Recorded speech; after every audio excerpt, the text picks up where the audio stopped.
verse 19 where we left off last week and come down through chapter 7 verse 10 most likely and look at this fellow Melchizedek mostly in our Bible study today. And there are a couple of verses, several of those last verses I sort of flew through last week, but I want to pick up where we were in verse 19, and let's just read right there at the beginning of verse 19. It says, "Which hope we have as an anchor of the soul." That's far enough, isn't it? Hebrews 6:19. Which hope we have as an anchor of the soul. Now, some of you, of course, notice, if you're in the King James anyway, that the word hope is italicized, which means it's not there. That's right. The translators put that in to help it make good English sense. Again, whenever you see that in the Bible, you question it. You say, well, there's some human minds that put that in here, and I want to make sure they're right. In this case, I just want to say they're right. Because it actually backs up to verse 18, and it talks about lay hold of the hope set before us, which we have as an anchor for the soul. So certainly it is very obviously this hope that is an anchor of the soul. But the verse begins by saying, which hope. So I'm just going to twist that around just a little bit and ask you a question. Which hope? Which hope are we talking about that is an anchor for the soul? Anybody want to be brave enough to venture an answer? Dinner, the hope of dinner. That's right. That's close. Which hope we have as an anchor of the soul. I think that we who are a part of the church and the age of grace would tend, of course, to immediately say, well, this is the hope of Jesus Christ, this is our salvation, and we have this as an anchor of the soul. And I would say for you and me, that really is true, that hope is an anchor of our soul, or stands for us as the anchor of our soul. But again, we have to look not at our own experience, but at what this is actually saying, and what is this hope, which is the anchor of our soul. And of course, we even have to ask the question, who is our? And that's easy to do because we, again, as I've said 10,000 times on this series, all we have to do is look to the top of the page, which says Hebrews. So there is a hope that the Hebrews have as an anchor of the soul. Now, this one, I think, you have to take kind of a broader context, because even though in verse 18 the hope is mentioned, even in verse 18 it's not exactly described and clarified. If you go back to chapter 3, I believe it's verse 6. Yeah, chapter 3, verse 6, it says, Christ is a son over his house, whose house we are, if we hold fast the confidence and the rejoicing of the hope firm to the end. And even, however, when you look at that, it doesn't really define what the hope is. But there are a number of times it speaks in the book of Hebrews about hope, and specifically about the hope, or this hope. And I think when you take the entire context of the book of Hebrews, and then you even broaden that a little bit and get the context of, say, the Old Testament scriptures, what you get, what you understand, what you come to, is that the hope that is the anchor of the soul is actually a messianic hope. It's the hope of the coming messianic age, or we might say the coming kingdom. And so this hope then stands as an anchor for the soul of the Hebrews. Now, if you think about that at all, and if you have any kind of connection or recollection at all of the Jewish nation, if you don't, by the way, I would encourage you to come with me in December. I don't know if I've mentioned I'm having a trip or not, but I would help you to come to understand the Jewish mind, even the modern Jewish mind, which is very much the same as the ancient Jewish mind. And the hope of Israel to this very day, the hope of the Jewish people is always the coming Messiah. Even when they have the Passover every year, they have that empty table, that empty seat at the table. And the empty seat at the table is for Elijah. That's right. I knew someone would say the Messiah, but it's actually for Elijah. Why Elijah instead of the Messiah? Because Elijah is the forerunner. That's right. The book of Malachi closes out with Elijah the prophet will come first. And so they come to the Passover, and one of the experiences that they carry out, or the traditions they carry out in modern Judaism anyway, is that they go through kind of a rehearsal of their history, if you will, a recitation. And at one point then, in that recitation, they tell one of the children, is someone knocking at the door? And the child will go to the door and open up the door and look. And he's looking for not the Messiah. He's looking for Elijah, the forerunner of the Messiah. So that messianic kingdom is the hope for the Hebrew nation. So back again to Hebrews chapter 6, verse 19. This hope we have as an anchor of the soul, that really is what nails down the hope of the Jewish nation. I love, by the way, the Jewish national anthem. It's called Hatikvah. I've told you about it before. And Hatikvah just means, does anybody remember? $10 for those who remember. $20. Hatikvah means the hope. The hope. And they sing their song, The Hope, and I'm going to have to paraphrase the words, and of course they're in Hebrew, but the hope, the song Hatikvah, the words go, as long as there is a Jewish person anywhere in the world who still looks to Jerusalem and desires to go back, then there's still hope. So come back with that whole Jewish mindset and all of this that's in the Hebrews, and take verse 19 to say, which hope, that is the hope of the Messianic age, we, the Hebrew nation, have as an anchor for the soul. Now, I know that, again, if this were not the book to the Hebrews, but it were the book to the church, then we would have a different kind of hope, because our hope is the rapture. In fact, if you were to read in some of Paul's writings, he talks about the blessed hope. But in that context, he's speaking to those in the church age, in the Christian audience, and the blessed hope for us is when the trumpet shall sound and the dead shall be raised, and we who are alive and remain will be caught up together with him in the air. So that's what we hope for. But the Jewish nation has this hope for the Messianic age. So verse 19, which hope we have as an anchor of the soul. Take that, and I'm going to use the word soul here in kind of a, and I think it's appropriate here, but kind of a context that you might talk about, what is, here in Taos we might say, well, what is the soul of Taos? What's the soul of Taos? It'd be kind of hard to describe, wouldn't it? But it certainly has a soul, doesn't it? So we don't mean soul there in the sense that Taos can, accept Jesus Christ as a community. That's an individual kind of soul that we're talking about. But soul here, in terms of the heartbeat, the life that's really there. Let's use that as the soul. So I think that if you take out the Messianic age from the Hebrew nation, they don't have a soul. There's no hope. There's no life to them. There's no meaning to them.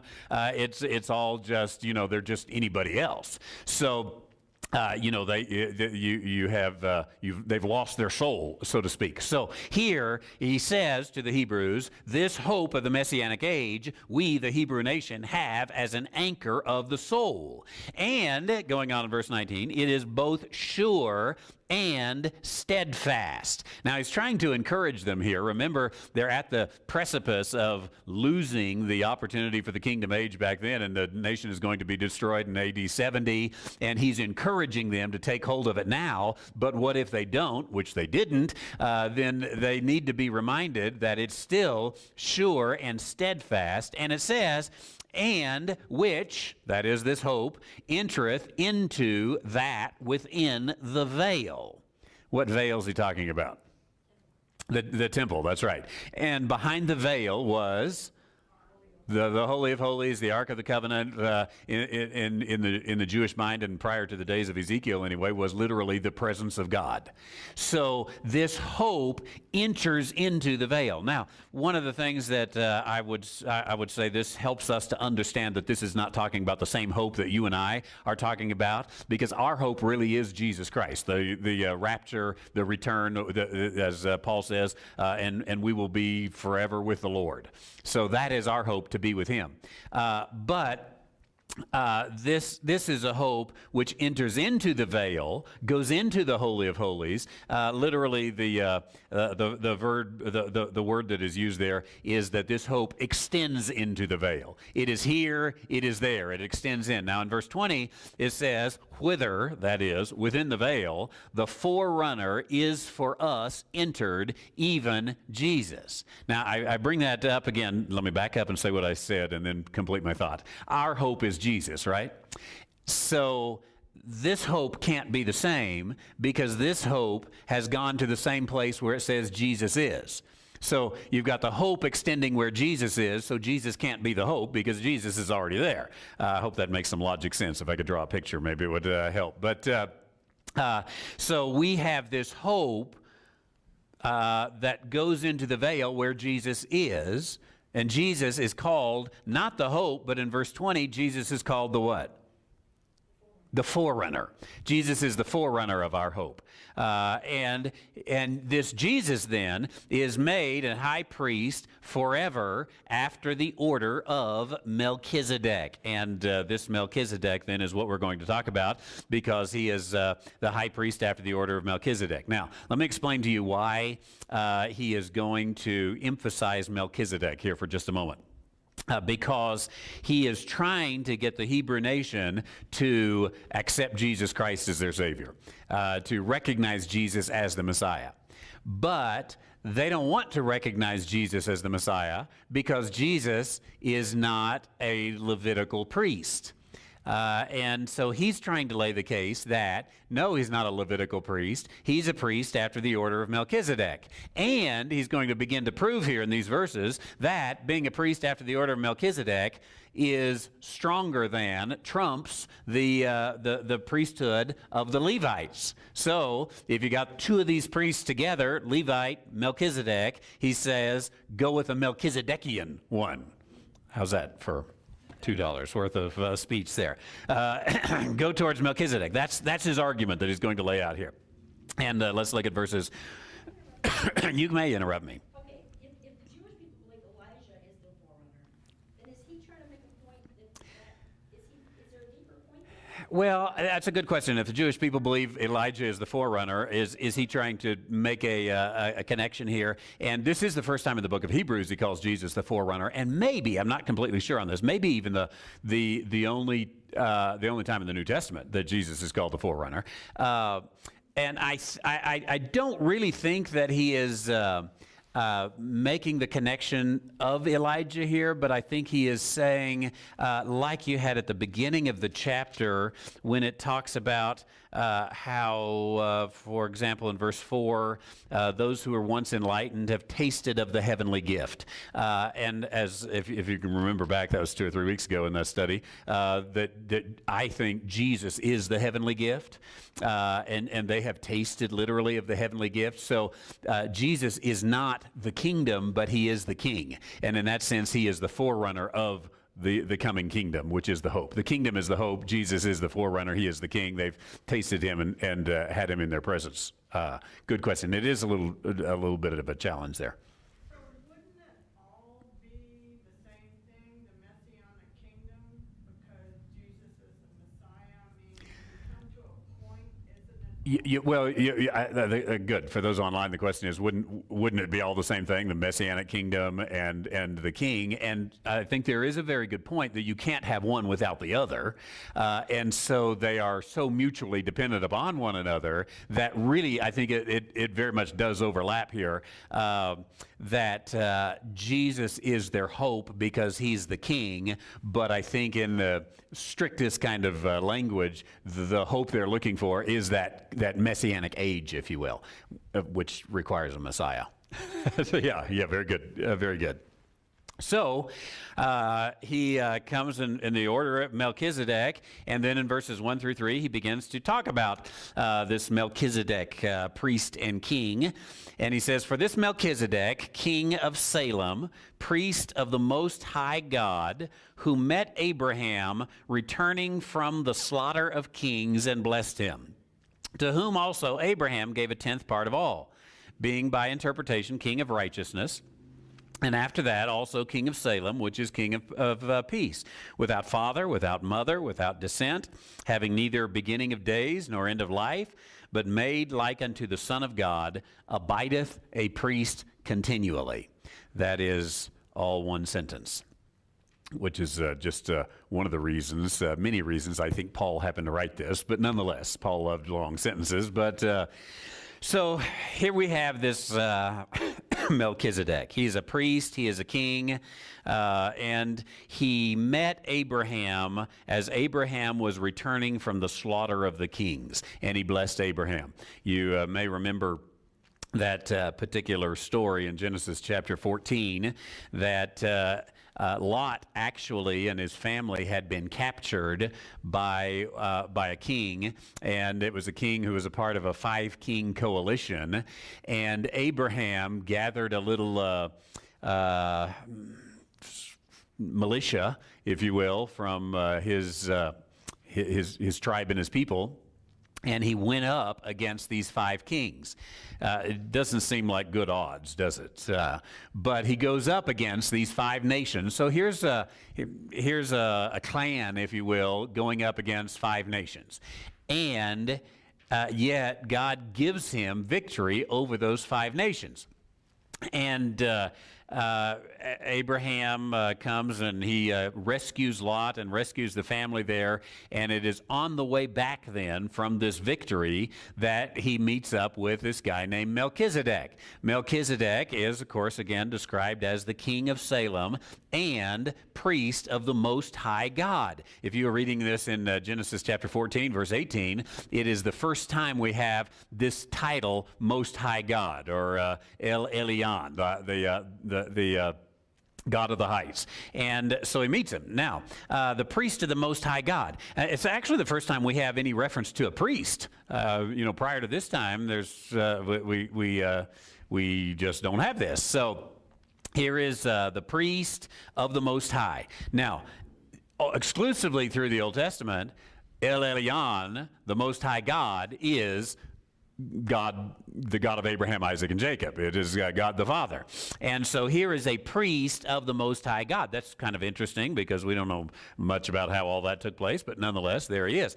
And not only is he a priest unto the Most High God, but let's look at this again. Melchizedek, king of Salem, and we'll talk about that in a moment. Priest of the Most High God, met Abraham. We saw that, blessed him, and then I'm going to get a little out of order from the outline here, but it says in verse 2 then, to whom also Abraham, would you look, if you have your Bible there, I want you to actually put your eyes on the text here instead of just listening, because you might have a little bit different. Chapter 7, verse 2, it says, to whom also Abraham gave a tenth. Now, what's yours say? A tenth part of. Okay. Did anyone catch what the difference was? If you have the King James, it says a tenth part of all. And you read one that said a tenth part of what? All the spoils. Okay. Now this seems almost non-problematic. Point is, he gave a tithe, and we I think to our I think it's a failure on our part that we don't meticulously look down at all these words and get them right. The truth, does your all the spoils, is it italicized or not? Spoils is italicized. Okay. Which are you reading from New American Standard? Or okay. So New American Standard, and I have formerly NASB stained fingers, but New American Standard does put in the italics, which is great, but it tells you spoils isn't really there. And the truth is, spoils isn't really there. What it says in verse 2 again is that he gave a tenth part of what? All. Tenth part of all. Now, New American Standard and a lot of the other translations made an assumption that it was all the spoils. I think it's a bad assumption, and I'll show you why in just a moment. But I think he gave a tenth part of everything he had. Took all of his wealth, and he gave 10%. To this Melchizedek. Now, first of all, that says something about Melchizedek right there, doesn't it? That Abraham recognized this king of Salem as the priest of the Most High God as something so significant that he is going to give a tenth part of all. And he's going to give it unto him. Now, speaking of that tenth, let's go down to verse 4, and it says, "Now consider how great this man was, unto whom even the patriarch Abraham gave a tenth of" what? The spoils in King James. New American Standard says the choicest spoils. And does anyone else? The plunder, okay. Just the choicest. Oh, it does have spoils in there, okay. So here we have an issue, don't we? And I'm digging down into this very specific issue because I think that we have skeptics all amongst us. Maybe right here in the room, but certainly all around the world around us, right? And they're going to look to the Bible to find any kind of thing that doesn't match up. Now, I want you to keep this here, and we're going to come back to it, but would you go to, let's see, what verse do I want you to go to? I think I've got it in here. Let's go to Genesis chapter 14 and find it. How's this?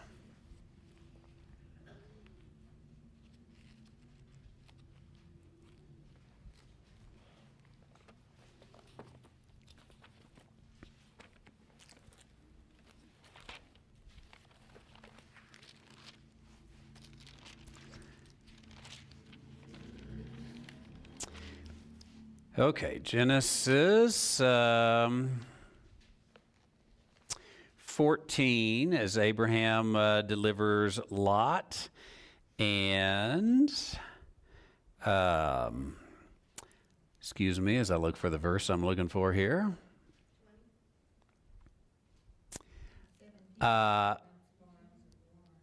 Okay, and did you say 11? And they took,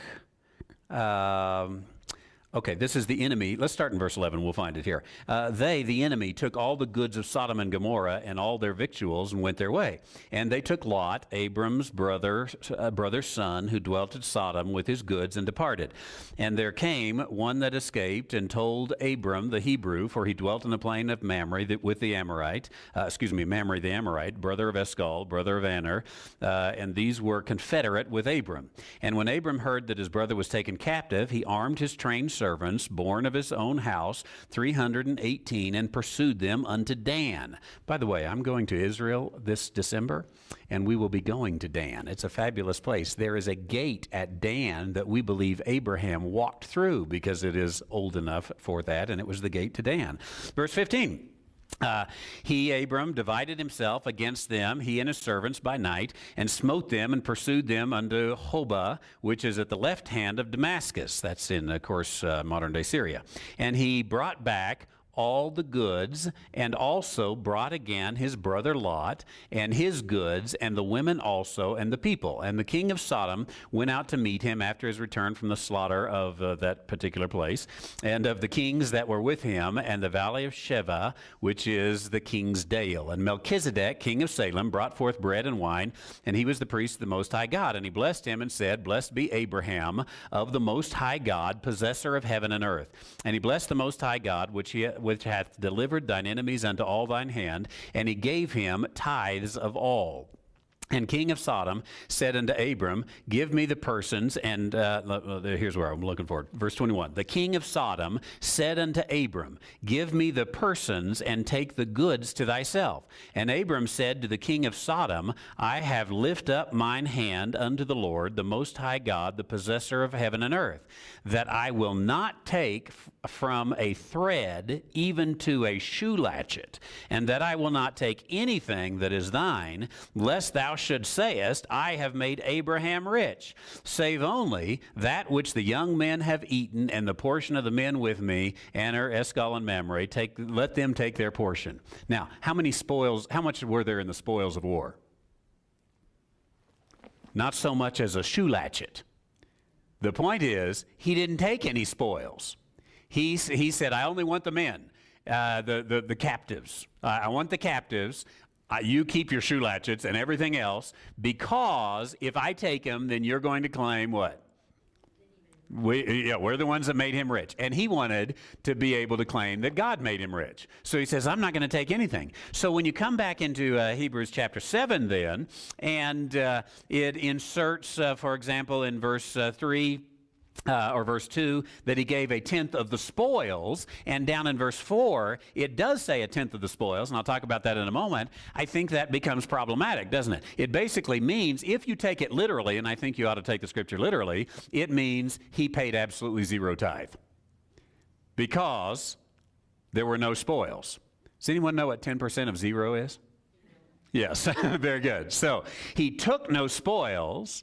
If he only paid a tenth part of the spoils, he didn't pay anything.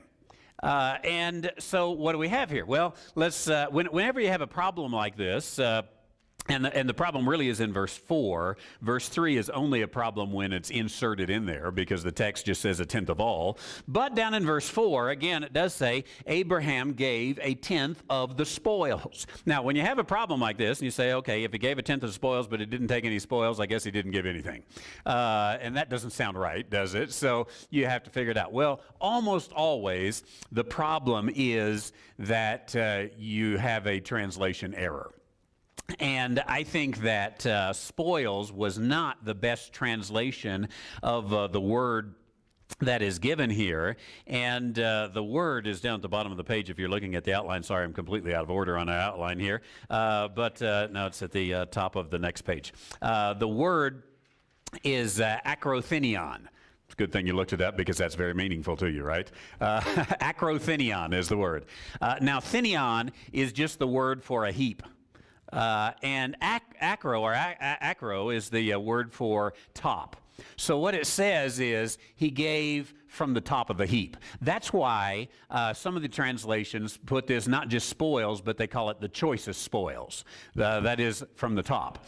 Now, the point is, though, that it's not really spoils. It is, what it literally says is he gave a tenth from off the top. Or so. In the Old Testament, we see he didn't take anything. In verse 3, we see he gave a tenth of all. And in verse 4, again, I think if it was translated more accurately, it would say he gave a tenth of all from off the top. He gave the best of the tenth, basically.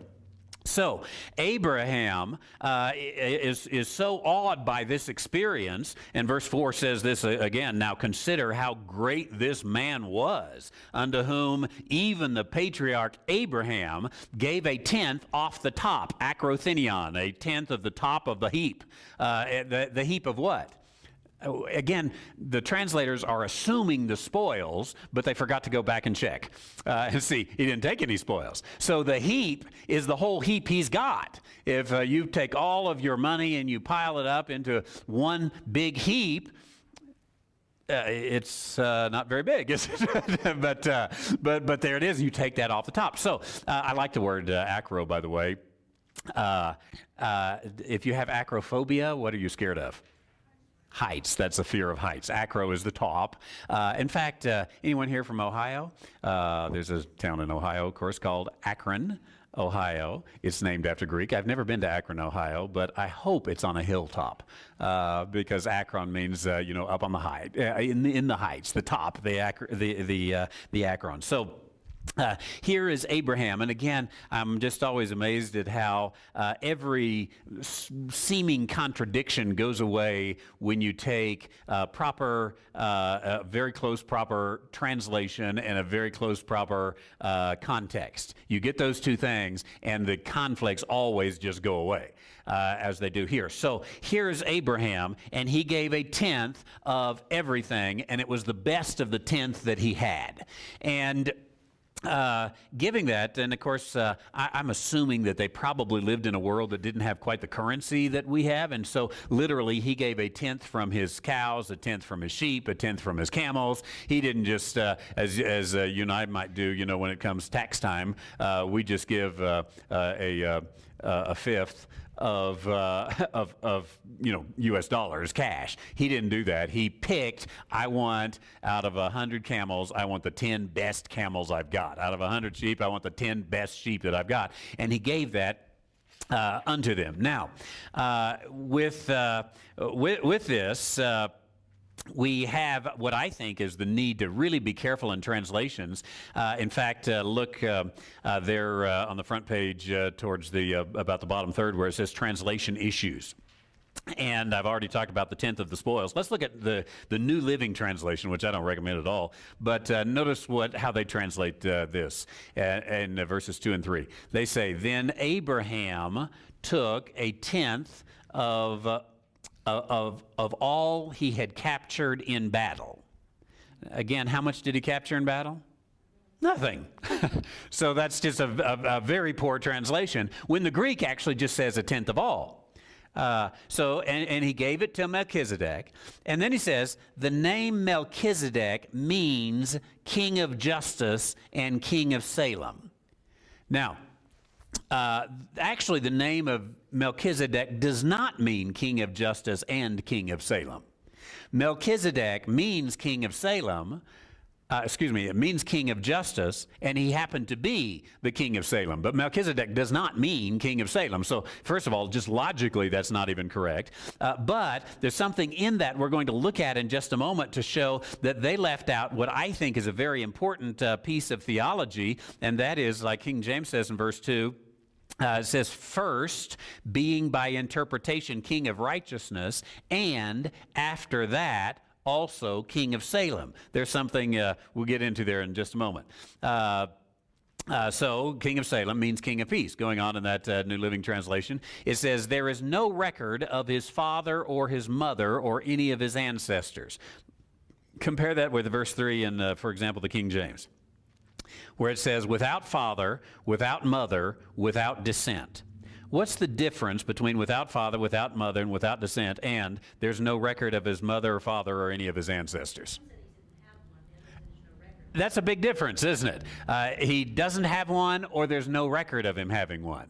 Now, again, I think we have to go with what the biblical text actually says, and the biblical text, I'm going to nail this home in a moment, actually says he doesn't have one. And so, obviously, there's no record of one either, but that's a huge difference, and I think brings conflict into the understanding of who Melchizedek is if you just say, well, there's no record of it, because you could probably even today, but certainly a generation ago, you could have probably gone up here to the Pueblo and found people who didn't have any records, right? And there were no records of mother and father and descent, and yet we know they all had a mother and father and descent, and it was all there. Some of your family trees are very meticulously carried out. Others, and I have one side that goes all the way back into the 1400s, and I know that. And then there's another side of my family I can get to maybe great grandma, and that's about it. Which probably means that I'm divine, starting at that point. That probably doesn't mean that. It probably just means there's no record of it. At least we haven't found the record of it. So big difference there. No record of his father and mother. Again, reading from New Living Translation, it says, no beginning or end to his life. He remains a priest forever, resembling the Son of God. Now, again, go to verse 3 in the King James. It says, but made like unto the Son of God. Again, that's a subtle difference, but there's a difference between being made like unto and resembling. And there are differences that if you don't compare closely, you'd almost think it was saying the same thing. But if you begin to scrutinize, which you should do when you're studying the Bible, when you begin to scrutinize, all of a sudden you see, oh, wait a minute. Does he resemble the Son of God, or was he made like unto the Son of God? Which one was it? Does he just not have a record of mother and father, or does he not have a mother and father? Which one is it? And again, it's the world of difference. I think of that old quote by Mark Twain, who said the difference between the right word and the almost right word is like the difference between lightning and the lightning bug. There's a big difference, isn't there? And here we see this big difference. So again, let's back up here. We've got in verse 1 the blessing that Melchizedek gave to Abraham. Abraham then gave a tenth, I think, of everything he had. And it was the choice part, the top part, the best part, we see in verse 4. Now, this name Melchizedek, in verse 2, it says, first, being by interpretation, king of righteousness. Now, that happens to be what Melchizedek means. Melech is the Hebrew word for king, and the letter I in the middle of a word there, or at the end of the word, always means the possessive. Melech, I is pronounced E, and then Tzedek is the Hebrew word for righteousness. So literal translation is my king is righteousness. My king is righteousness. That's what Melchizedek means. So he brings it down here, and it says his name, by interpretation, means king of righteousness. Now, notice he says first. I think that's important. Again, I'm nailing home something today called verbal plenary inspiration, and that is, I believe that every word is inspired by God and profitable for doctrine and reproof and correction, training in righteousness. So you got to take every one of these words and say, why did he say that? And he does say, first, he's king of righteousness. And then it goes on in verse 2. It says, and after that also king of Salem. Now, you might, again, if you read that quickly and in English, you might say, well, the primary meaning of the Hebrew word Melchizedek is king of righteousness, but after that it also has a second meaning, which is king of Salem. But that's not what it says. And you see this very clearly in Greek, that it says, first, let me tell you what the interpretation is, king of righteousness. After that, and after in the Greek here is very much a time word. It's actually not used very many times, I think 7 times in the New Testament. After that, so first he was the king of righteousness. After that, a time later, he was the king of Salem. And Salem has come today to be known as Jerusalem. And it goes on to talk about king of peace. And we know, of course, the Hebrew word is shalom, and Salem, shalom are all the same. You may know that in Hebrew letters there are no vowels. So the consonants in the term shalom are SLM and Salem are SLM. Truth is that we don't know how a lot of these words are pronounced because we just have 3 consonants and we fill in the middle part. And Hebrew language modern Hebrew has come up with some dots and lines and things to try to connect all that, but it makes it very confusing for those of us who are used to A, E, I, O, and U, right? And the English language can't exist without A, E, I, O, and U, and sometimes Y. Yet Hebrew certainly exists without it. Now, I think that this is giving us a little bit of some insight when you look at the rest of the Scripture. That let's take Jesus Christ for example. I think that the writer of the book of Hebrews is saying Jesus Christ is first the King of righteousness. He's that already, isn't he? After that, he's the King of Salem. Is Jesus the King of Salem today? No. Someday he will be, but he's not the King of Salem today. In fact, even the mayor of Jerusalem has a hard time claiming that he's King of Salem, or the Prime Minister of Israel, because all of the United Nations says Jerusalem is our city, and everybody wants to claim Jerusalem as it's the world city or whatever. Nobody can really claim to be King of Jerusalem today. So Jesus is not yet the King of Salem. Now, I'll show you in a moment why I'm connecting this to Jesus. Verse 3, it says, without father, without mother, without descent, having neither beginning of days nor end of life. I think that verse 3 nails down the identity of Melchizedek. Who is Melchizedek? I think there's only one option by the time you finish with verse 3. And the option is, who in the world could you have who doesn't have a father, doesn't have a mother, and doesn't have descent, did not have beginning of days nor end of life? I think Jesus is the it's the only conclusion. Now, you've got two options. You say it's Jesus, or you say verse 3 doesn't really mean that, which is what New Living Translation does, when they say, well, there's no record of his mother and his father.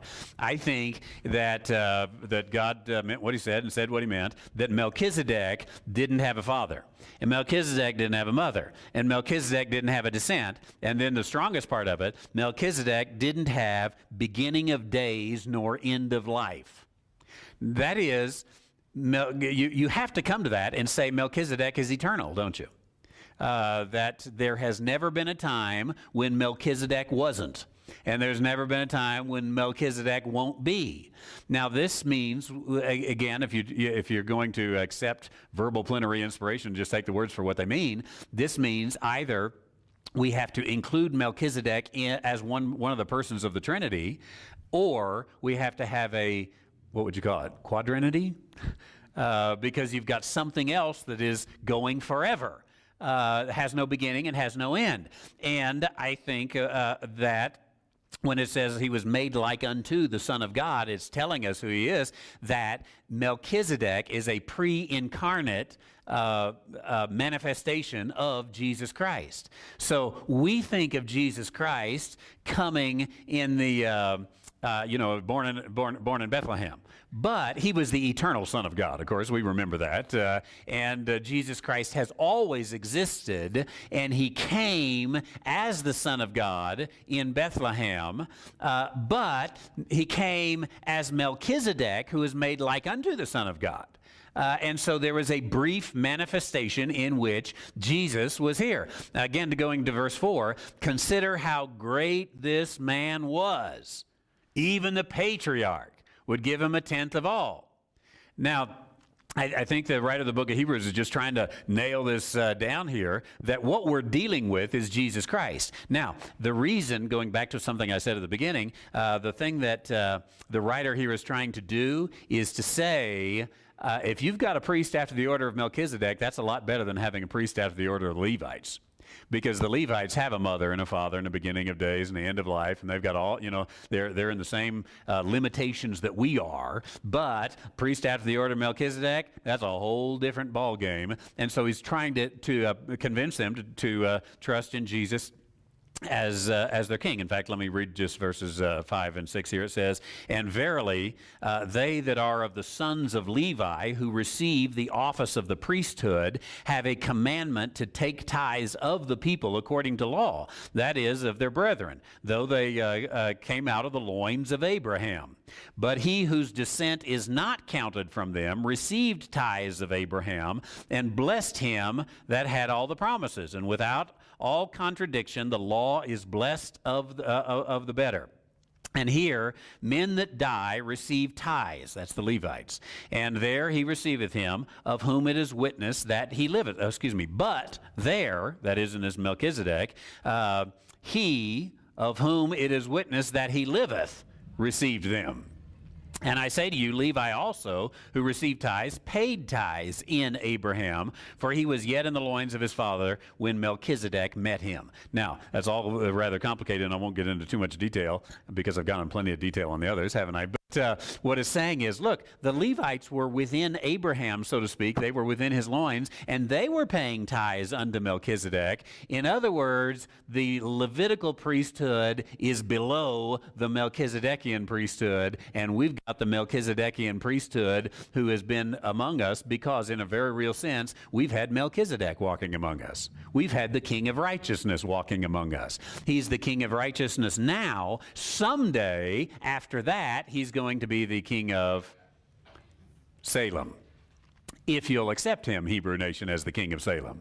If you won't accept him as the as the King of Salem, then someone else is going to come in, like the Romans, and they're going to destroy your city. And this is the last call for the kingdom again until the end of days. So as you look at this again, so much intrigue here, but I think verse 3 answers the question of who Melchizedek is, that Melchizedek is a pre-incarnate version of Jesus Christ. He is Christ in the flesh before Christ came in the flesh. One little note of warning that I would give you has to do with the tithe. We could say, well, Abraham tithed, and if it was good enough for Abraham, it was good enough for us. And it's not a bad thing to say, and I would be just very happy if you would go home today and get an accounting of all that you have and give the church the best of it, 10%. Go ahead and bring it in. Because there's some property right next door that I would love to buy, but it's $850,000. However, as much as I'd like that, don't build the doctrine, a doctrine of the tithe on this, because this is a historical account of something that happened. It's not a doctrinal teaching. This doesn't say, and go thou and do likewise. And so if you're going to build that, you need to build that from somewhere else, because that will lead into all kinds of odd doctrine if you just build your doctrine off historical accounts of something that took place. You have to build your doctrine off doctrinal teaching, that is instructional teaching that comes to us. And here, there is no instructional teaching that says, as Abram did, so must you do. Again, if that's in the Bible somewhere else, then go by it. But I'm just looking at Hebrews chapter 7, verses 1 through 10, and it ain't there. Well, we're out of time. Isn't that a surprise? Let me lead us in a word of prayer, and we'll have a little break before our worship service begins.